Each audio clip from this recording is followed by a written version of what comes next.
Good morning and welcome to the start of Headstart. My name is Tess Sinclair Ford. I'm the principal here at OIC Brighton. We've got a small number of you online today, and we want as far as possible to give you an experience that really mirrors what our students here on campus are experiencing. And this morning that has meant an introduction to the programme and some detail from Dr. Gemma Hannon, who you can see on the call here, our Deputy Principal Academic, in terms of what the Head Start programme offers and the development of those really strong independent study skills. So this session is really by way of an introduction to get to know me and to get to know Gemma, and for us to hopefully get to know you during the course of this programme, but also to make sure that you understand that when the teaching programme begins from tomorrow, you know exactly what to expect and how best to approach that. So we're really delighted that you're able to join us online. By way of an introduction, my background has been both in UK independent schools and in international boarding schools. And I'm really passionate about an opportunity to bring what I see as best practice from international education and best practice from education here in the UK together. What we have here in Ovingdean, and for those of you who haven't yet had the opportunity to visit the campus, you've got a treat in store because it's a really beautiful part of the world. Is a really special community. We're warm and friendly and welcoming, and we maintain really high expectations for academic excellence. And that's no mean feat. And I feel really passionate about the way in which international education particularly gives you an opportunity to work with students and teachers with all different backgrounds and different nationalities, different experiences, different languages. So one of the things that I really urge students to do at the beginning of the academic year is to think about the way in which their experiences will shape what they do later in life. And I've spoken to some of our continuing students about this and the way in which their eyes have been opened by forming friendships with classmates from different countries, different nationalities, different backgrounds, different types of schools, and the way in which that really enriches their experience. Now, Gemma and I can tell you, and you'll hear from lots of different people with different professional experiences, different career backgrounds over the course of your studies here, that when you go into the world of work, and in fact, before that, when you go off to university, you are going to be surrounded by people who have different experiences, different cultures, different backgrounds to yours. And for lots of us, we don't get to experience that for the first time until we go to university or until we start working in bigger organizations. And for you as international students, you're getting that chance from the get-go. So I appreciate that you're probably joining us from home and really excited about traveling here to the UK. But I want you to get a flavour of that internationalism and just the strength that that entails. And that's why on arrival, we want you to seek out people who are, you know, different from the types of people you've been at school with before and maybe have come from different parts of the world and really have an opportunity to share in those experiences and to enrich your educational experience as a result. We've spoken to students about how well prepared they feel for the next stage of their education because of that level of interaction with people from all different countries. So that's a really exciting opportunity. And part of what the Head Start programme does is ensure that you meet our team. So not just each other, but also our teaching and support team. And those colleagues are going to be really integral to your time at OIC Brighton. And again, our teachers, our boarding team, they come from different corners of the world, different backgrounds, different experiences. And we're really excited about the opportunity that affords you in terms of your educational journey. So another really good opportunity to meet the wider team. I take friendships really seriously, and I know that it's more challenging to make those kinds of relationships when you're working with people online. And I don't for a moment want you to feel at all left out of that process when some of your classmates are starting here on campus. So we take that responsibility to introduce you, to give you opportunities to meet your classmates really, really seriously, because we know that friendships are so key in terms of how well supported and settled you feel and how well you're able to kind of give of your best in terms of your studies. I'm not going to pretend that ours isn't a demanding academic program. Gemma's going to tell you more about that. And it's really rigorous. You're going to be really busy. And you're also going to be working really hard. You have lots of assessment, quick deadlines, lots of different subjects, lots of opportunities to do things outside of the timetable. And our expectations are sky high because we know that you have the capacity to do extraordinary things. But within that, you need to be happy. You need to have a support network. You need to know that you can really reach out and rely on people. And so your friendships and also the support of your teachers and boarding team are really important. One of the things that I think is a strength of our community here at OIC Brighton is that the people you sit in class with, the people you're on this call with today, are really high achieving. They have ambitions and they have goals and they're prepared to work hard for those. And that kind of rubs off on you in a really magical way. You know that if you surround yourself with people who are ambitious and who have excitement about their future, then that will really influence you as well. And we see it in our lessons and we see it in our boarding houses. We see the way that individual passions rub off and influence each other, and we get students achieving extraordinary things and more than they would be able to do individually. So although you might be having a fairly individual start to Headstart, maybe you're sitting on your own in your room, I want you to really get that sense of how can I learn from other people's experiences and how can that shape and inspire me to do even better. And part of the program for you will be presenting on your career aspirations and presenting on areas that you feel passionate about, areas of individual research you've done. And when you listen to other people, you hear about the kinds of things that they have been looking into, learning about, exploring, then use that as an opportunity to find your own inspiration from the kinds of things that your classmates are interested in and achieving. This all adds to your broader cultural experience, and that's so important. Many of you will go on to apply for university in competitive fields, and there may be interviews as part of that process.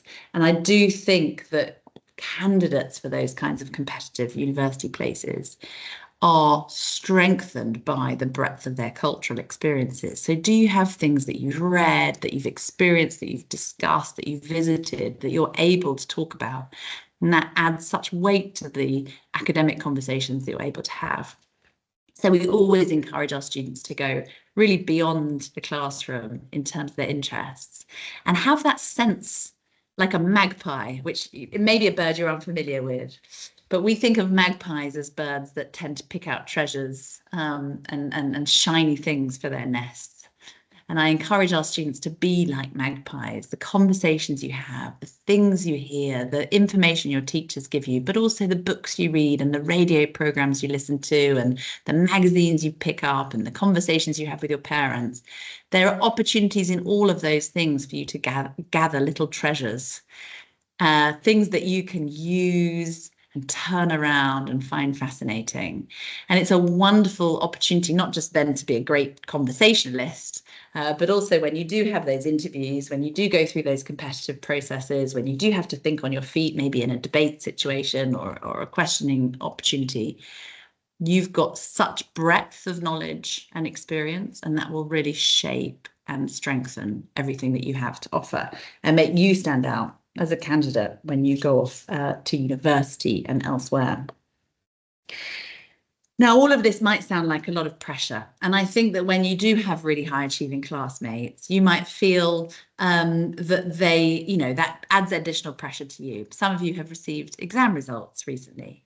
And there's a real difference between people who go, yes, great, I've done brilliantly, I'm so proud of myself, and people who just look at that one grade that was a bit lower than they wanted it to be and see that, and just put themselves under so much pressure. Now, we know that you put yourselves under pressure. We know that you have high expectations and ambitions for yourself, and we share those.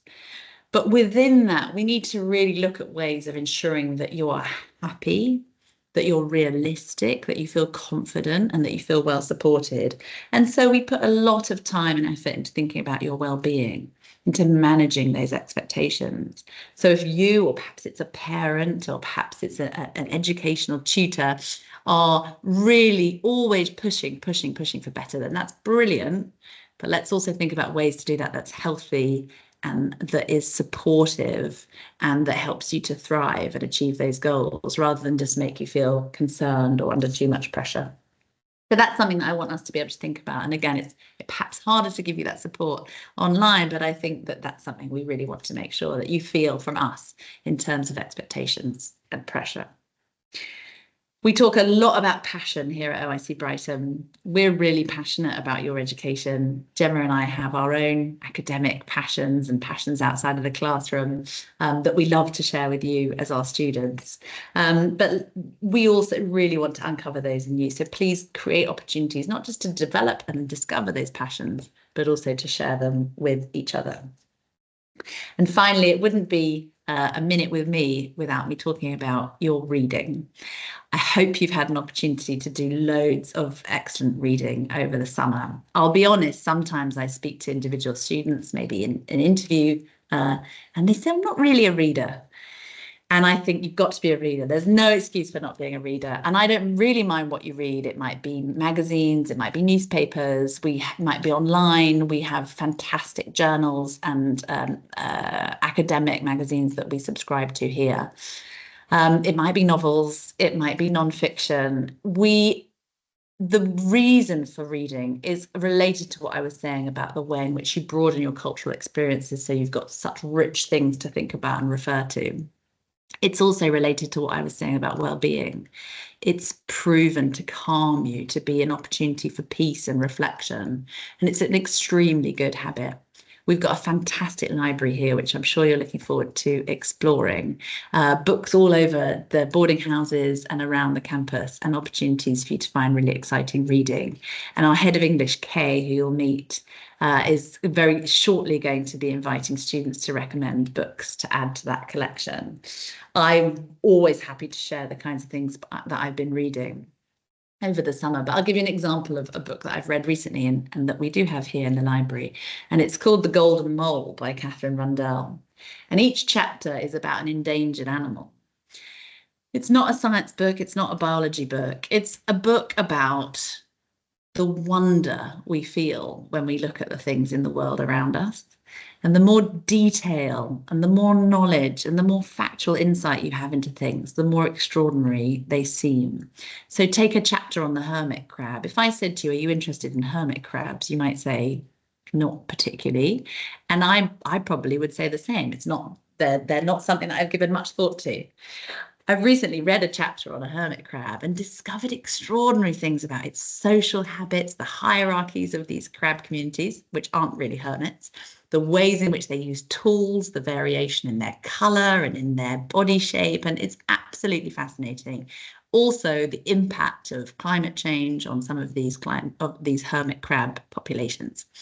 And so suddenly something that seems trivial, not necessarily interesting to you, becomes a source of wonder and a source of great interest and information I'm going to carry with me and use because I find it so fascinating.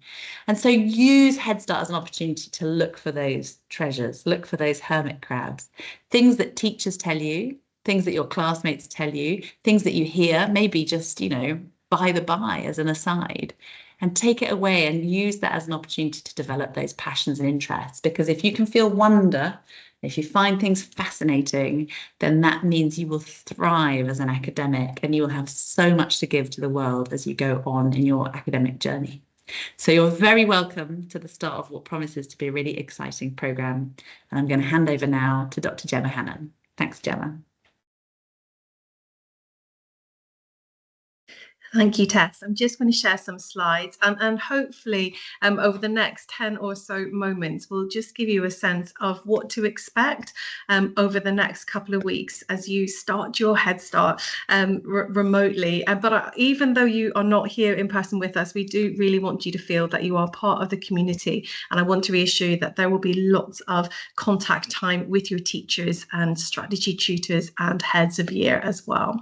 But let me tell you a little bit about the Headstart program. This is really an opportunity for you to get to know your teachers, for your teachers to begin to know you and to know the academic needs that you might have in the subjects that you have chosen. It's an opportunity to finalize your academic program and to just check that the subjects that you have chosen as options really do suit what you're both passionate about, but also your skills and your aptitudes, and whether they also support your potential future career pathway. You'll have an opportunity to meet with your strategy tutor. And as Tess mentioned, there are also presentation opportunities. Now, these have twofold benefits. First of all, we get to hear about what you're interested in. We get to hear about what you are curious about, what you want to begin to develop perhaps and research a bit further across this academic year, and perhaps those career areas that you are interested in pursuing. But it also gives you the opportunity to begin to articulate your thinking in a community where you're all exploring and you're all thinking and learning from each other. But I'll share a little bit more about those presentation opportunities shortly today. So our timetable will begin for you online at 8 a.m. UK time every day. Very quick touch points so that we can run through what's happening that day, and also just to answer any questions that you may have. Lessons will continue until 12:15 UK time. They begin tomorrow, and you're going to be sent details of sessions. It will include the classrooms, which of course you can ignore if you're not here in person, but you will also have Teams links into the calls and information about who to get in touch with if you have any queries, or if a Teams link, for example, does not work. We'll make sure that you feel supported in that. You are able to join in with other lessons in your year group whenever you are free, particularly if you'd like to join a subject. And what we do recommend is perhaps you let us know in advance so that we can make sure that the teacher knows to expect you. And when you're not in a session, what we would like you to do is to continue to work on your presentations, but also to continue to work on your pre-learning, on your summer work that you've been set for your subjects. And again, if you need some help in locating this, please do be in touch with us, and then we can help you with that. So this is what the timetable looks like for this particular week. So you'll see that the sessions for year 11s are in the blue colour, and the sessions for year 12s are going to be in the pink colour. And we're going to make sure there's regular communication for you so that you're able to know which sessions to join and when. Now, a bit more then about your presentation. So we're going to ask you to develop 2 5-minute presentations over the next couple of weeks. You will be in an online team, a bit like this, but you'll be able to present and talk and to see other contributors as well. And in this first symposium, you'll talk about what research you've carried out over the summer. And that could be research that you carry out across this week. It doesn't have to be a question which you completely answer. It could be something which you're interested in exploring more of this year. So we ask for 1 slide only, not AI generated, with your topic of research, why you've chosen this topic, why it is of interest to you, and then the aspects that you are focusing on, or the questions that you are researching over the coming year, or what you've already begun to explore. And again, this helps us to see some of your personality and some of the areas that you're interested in academically. The second presentation is about your career or potential degree area that you would like to go into. Again, it's just for 5 minutes, 1 slide only, and this can include research into that field of work or into potential university degrees.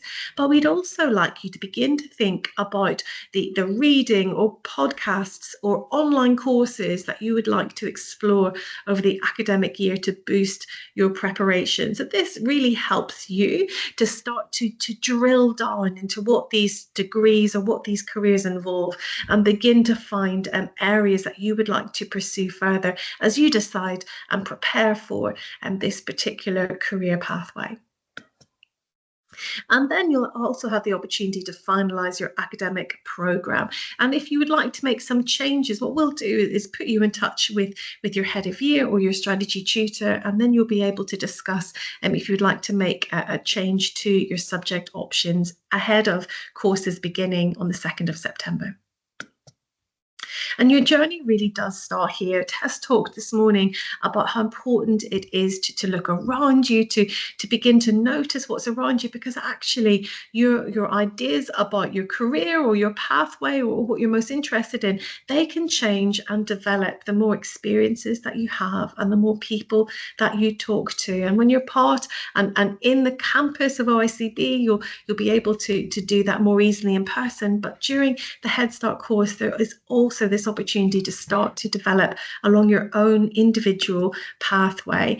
At OIC, we follow the 3 academic pillars of academic excellence, but personal development and your well-being is so vital for that academic excellence and for feeling that you're thriving. And as well as that, we give an equal amount of time to your career and your university preparation, helping you to understand where your GCSE and A-level subjects filter into and contribute to your development for your career, but also enabling you to understand the UK, the USA university system a bit better and how to make strategic applications for those as well. So our curriculum is very much integrated, and within these 3 pillars, there's lots of scope for you to be exploring those interests that are personal to you. And we will help you to understand, as I mentioned before, all of the different nuances of the applications, both in the UK, but also worldwide, so that you feel very informed about the next steps that you make.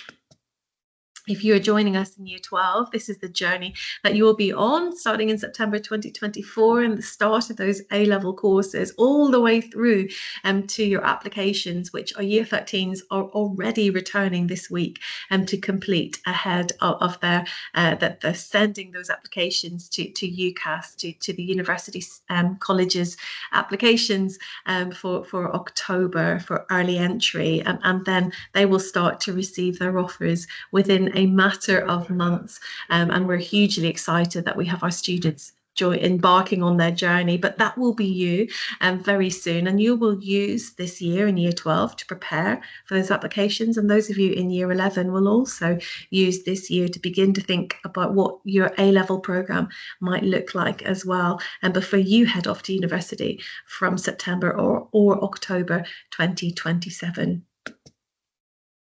And as part of your career preparation, what you'll find is there are opportunities for mentorship, both in college, but also with external companies that we bring in to support your development.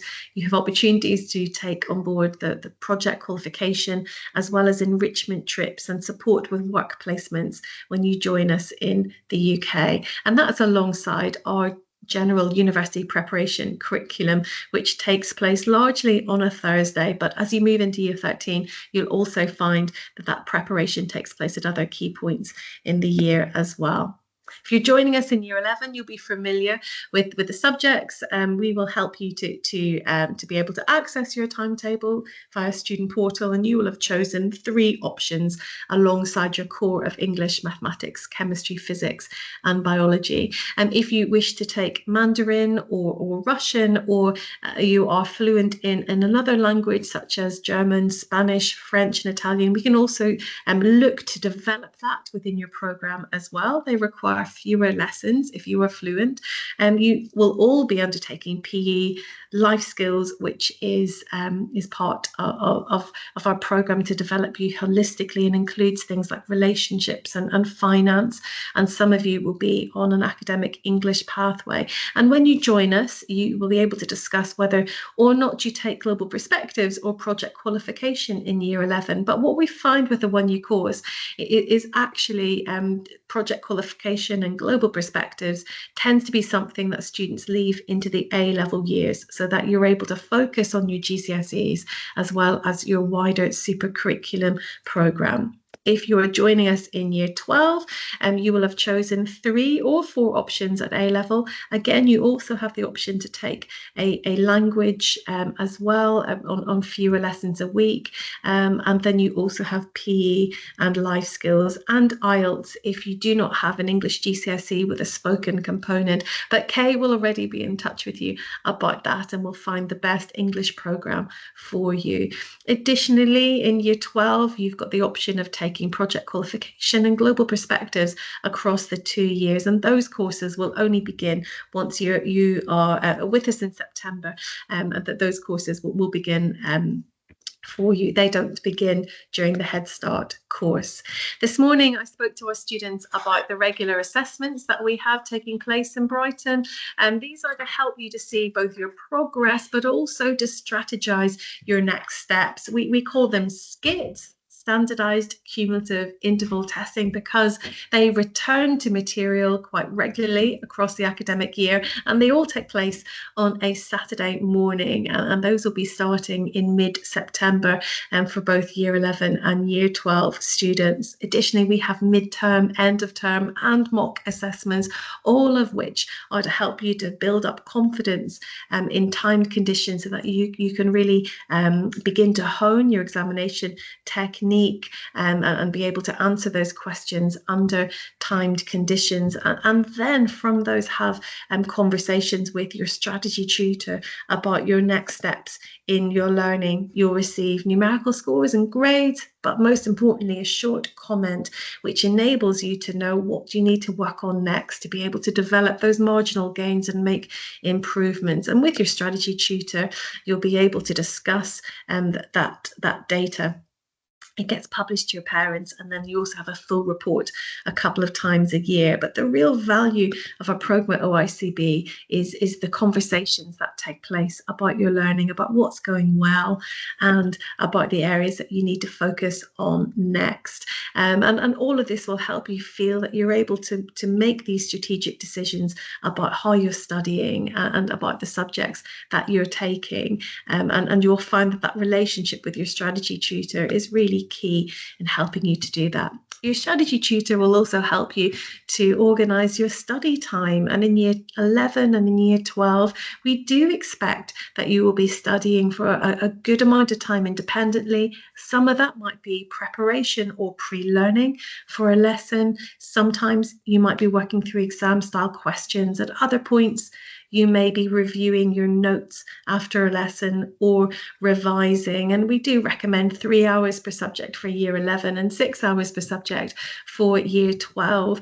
And during this Head Start period, we do advise that you begin to find a pattern of work which really suits you best, so that when your homework begins in earnest in September, you've already thought about ways in which you find it easiest to retain knowledge and to be able to work smartly. And then your strategy tutor will get alongside you and help you to devise your program.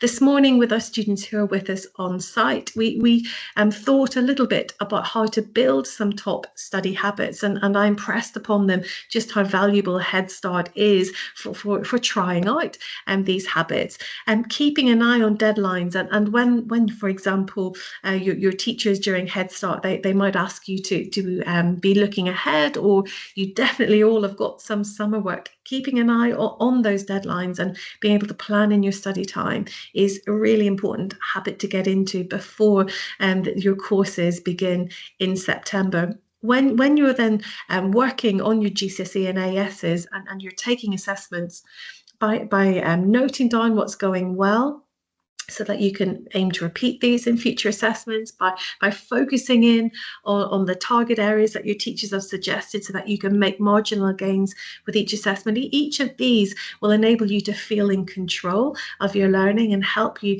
to feel that you are making progress that you will then see within your results. Will help you to find ways in which to keep notes on discussions that you make with your strategy tutor.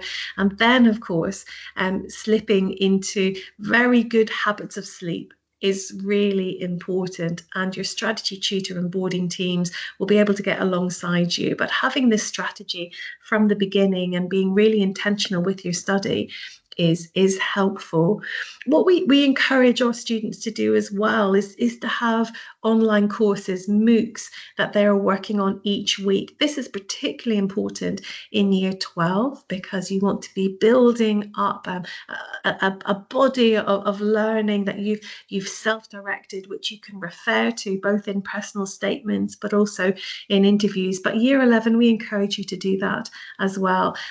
And having a book to read of your choice. Tess has already spoken this morning just about how much our mind can be open to new possibilities through the reading of either fiction or non-fiction. Sometimes that might be very focused on your career area. At other points, actually, there's real benefit from reading outside those more familiar topics. But reading regularly is really helpful. And then having an intentional plan for how you use your free time. All of these aspects you'll be able to discuss with your boarding team and with your strategy tutor when you arrive. But it's good to begin to think about what that might look like now, even as you join us in a hybrid basis for the time being.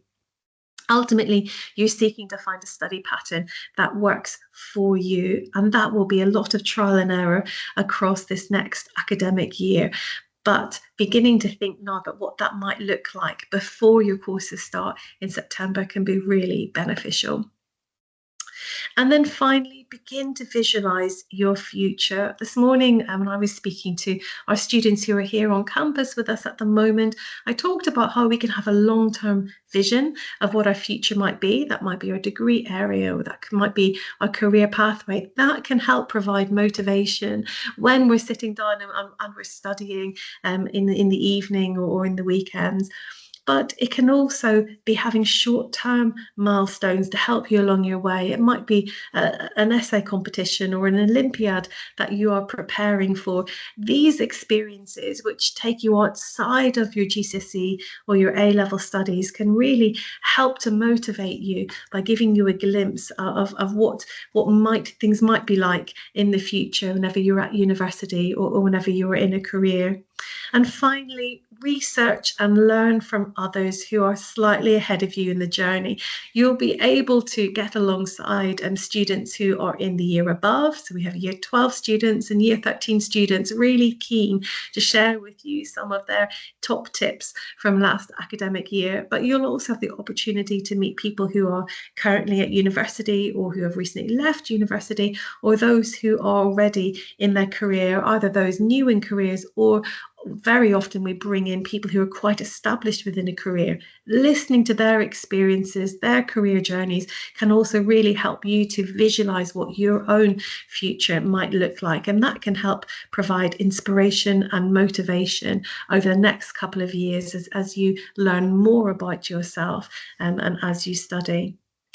So at this point, what I'm going to do is stop sharing our slides.